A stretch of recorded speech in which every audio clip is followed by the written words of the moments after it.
ഉരുൾപൊട്ടലിൽ ജീവിതം നിശ്ചലമായ വയനാട് മുണ്ടക്കൈ ചൂരൽമല ദുരിതബാധിതരുടെ വായ്പ എഴുതിത്തള്ളണമെന്ന ആവശ്യം പരിഗണിക്കണമെന്ന് കേന്ദ്ര സർക്കാരിനോട് ആവർത്തിച്ച് ഹൈക്കോടതി. ജീവനോപാധികൾ നഷ്ടമായ നിരാലംബരുടെ നിസ്സഹായാവസ്ഥ കണ്ടില്ലെന്ന് നടിക്കരുതെന്നും കേന്ദ്ര സർക്കാരിനോട് ഹൈക്കോടതി പറഞ്ഞു.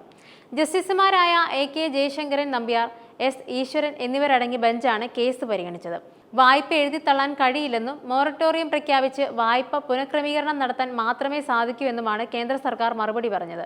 മുഖ്യമന്ത്രി കൂടി പങ്കെടുത്ത SLBC യോഗത്തിന്റെ തീരുമാനപ്രകാരം RBI ചട്ടങ്ങളനുസരിച്ചാണ് തീരുമാനത്തിലെത്തിയതെന്നും കേന്ദ്രം വ്യക്തമാക്കി. എന്നാൽ ഇതിനെ സംസ്ഥാന സർക്കാർ എതിർത്തു. വായ്പ എഴുതിത്തള്ളണമെന്നാണ് LLBC യോഗം തീരുമാനമെടുത്തതെന്നും സംസ്ഥാന സർക്കാർ കോടതിയിൽ വ്യക്തമാക്കി. മുഖ്യമന്ത്രിയും ഉദ്യോഗസ്ഥരും ബാങ്ക് വായ്പകൾ എഴുതിത്തള്ളണമെന്നാണ് ആവശ്യപ്പെട്ടത്. ഇതിന്റെ രേഖകളും സംസ്ഥാന സർക്കാർ ഹാജരാക്കി. വായ്പ എഴുതിത്തള്ളാൻ നിയമത്തിൽ വ്യവസ്ഥയുണ്ടെങ്കിലും ദേശീയ ദുരന്ത നിവാരണ അതോറിറ്റിയുടെ അനുമതി കൂടി വേണ്ടതുണ്ടെന്ന് കേന്ദ്ര സർക്കാർ പറഞ്ഞു. വായ്പകൾ എഴുതിത്തള്ളാൻ ബാങ്കുകളെ നിർബന്ധിക്കരുതെന്നും സുപ്രീം കോടതി ഉത്തരവുണ്ടെന്നും കേന്ദ്ര സർക്കാർ അറിയിച്ചു.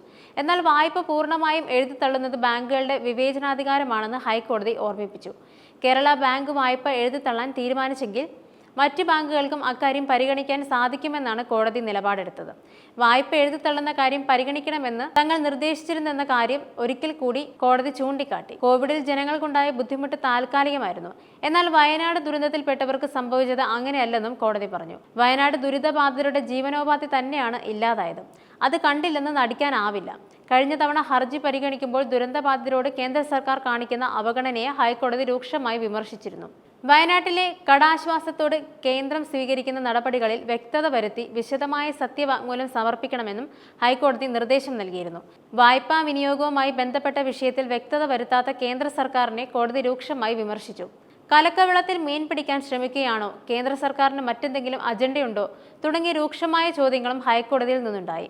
ബാങ്കുകൾ മറ്റുള്ളവരെ പണം ഉപയോഗിച്ചാണ് ബിസിനസ് ചെയ്യുന്നതെന്ന മറുപടിയാണ് പിന്നീട് കേന്ദ്രം കോടതിയെ അറിയിച്ചത്. കോടതി ഉത്തരവിന്റെ അടിസ്ഥാനത്തിൽ വായ്പ എഴുതിത്തള്ളുന്നത് പരിഗണിക്കാമെന്നും കേന്ദ്ര സർക്കാർ അറിയിച്ചു. ഹർജി ഇനി വേനലവധിക്ക് ശേഷം പരിഗണിക്കും.